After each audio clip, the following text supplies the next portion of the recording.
বিদায় পাঁচ কাপড়ে নারী। দুই দিনের এই দুনিয়াতে কিসের বাহাদুরি।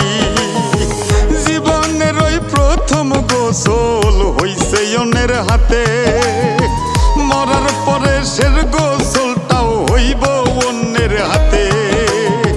জীবনটারে ভাইব না কেউ মহামূল্যবান। মেহমান মেহমান দুই দিনের এই দুনিয়াতে সবাই মেহমান। মেহমান মেহমান দুই দিনের এই দুনিয়াতে সবাই মেহমান।